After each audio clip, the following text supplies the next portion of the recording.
வளிமிகின் வழியில்லை என்று காற்றைக் குறித்து ஐயூர் முடவனார் எந்த நூலில் சிறப்பித்துள்ளார் அப்படின்ற மாதிரி கேட்டிருக்காங்க. புறநானூறா, அகநானூறா, நாலடியாரா? இவ்விடத்தில் வரக்கூடிய வளி என்ற சொல்லின் பொருள் காற்று. இதனை குறித்து வரக்கூடிய அந்த நூல் புறநானூறு 51. உலக காற்று நாள் ஜூன் 15. உலக காற்று நாள் என்பது ஜூன் 15. ஒரு நிமிடத்துக்கு எத்தனை முறை ஒரு மனுஷன் சுவாசித்த காற்றை வெளிவிடுகிறான் அப்படின்ற அந்த கணக்கை மட்டும் கேட்டிருக்காங்க. உள்ளிழுக்கிறான் இல்லை, வெளிவிடுகிறான் அப்படின்ற அந்த கணக்கை மட்டும்.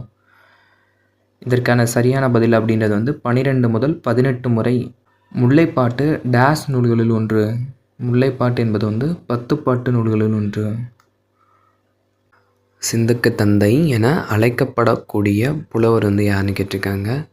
பாரதிதாசனா, கனக சுப்புரத்தினமா, வாணிதாசனா? இதற்கான சரியான பதில் என்பது கனக சுப்புரத்தினம் எனும் இயற்பெயரை கொண்ட பாரதியார். சிலை எழுபது எனும் நூலை எழுதியவர் கம்பரா, ஒட்டக்குத்தரா இல்லை சடையப்ப வள்ளலானா? சிலை எழுபது, ஏர் எழுபது, சரஸ்வதி அந்தாதி, சடகோபரந்தாதி முதலிய அனைத்து நூல்களையும் எழுதியவர் கம்பர்.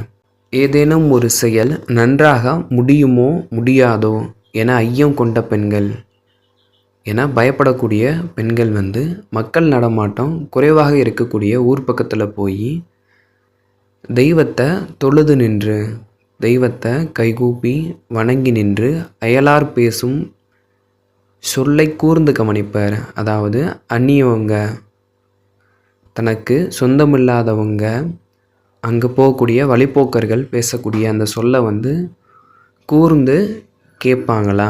அவர்கள் நல்ல சொல்ல சொன்னாங்கன்னா தான் நினச்ச செயல் நன்மையில் முடியும் என்றும், தீய சொல்ல கூறினாங்கன்னா தீய மொழியை கூறின் தீதாய் முடியும், அதாவது கெடுதலாக முடியும் என்றும் நம்பிக்கை கொள்ளுவரான். இதனை எவ்வாறு கூறுவர் அல்லது அழைப்பர் அப்படின்ற மாதிரி கேட்குறாங்க. விருட்சியா, கேட்சியா இல்லை காட்சியா அப்படின்றது. இதற்கான சரியான பதில் என்பது விருட்சி.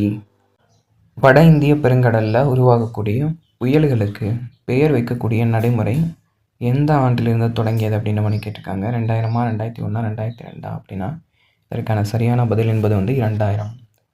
2000 ஆண்டில் தான் வட இந்திய பெருங்கடலில் உருவாகக்கூடிய புயல்களுக்கு பெயர் வைக்கக்கூடிய நடைமுறை அறிமுகப்படுத்தப்பட்டது அல்லது தொடங்கப்பட்டது. முல்லைப்பாட்டு யாரால் எழுதப்பட்டது? நக்கீரரா, நப்பூதனாரா இல்லை பெருங்கௌசிகனாரா? இதற்கான சரியான பதில் என்பது காவிரி பூம்பட்டினத்து பொன் வணிகனார் மகனார் நப்பூதனார். முல்லைப்பாட்டு அப்படின்னா நப்பூதனார். 10 பாட்டில் குறைந்த அடிகளை கொண்ட நூல் எது அப்படின்ற மாதிரி கேட்டிருக்காங்க. நெடுநல்வாடியா, மலைபடுகடாமா இல்லை முல்லைப்பாட்டா அப்படின்னா இதற்கான சரியான பதில் என்பது முல்லைப்பாட்டு. 10 பாட்டில் குறைந்த அடிகளை கொண்ட நூல் முல்லைப்பாட்டு. முல்லைப்பாட்டு எந்த வகையான பாவகையால் இயற்றப்பட்டது அப்படின்னா ஆசிரியப்பா. ஆசிரியப்பா பாவகையினால் இயற்றப்பட்டது தான் இந்த முல்லைப்பாட்டு. முல்லைப்பாட்டு எத்தனை அடிகளை கொண்டது அப்படின்ற மாதிரி கேட்டிருக்காங்க. இதற்கான சரியான பதில் என்பது 103.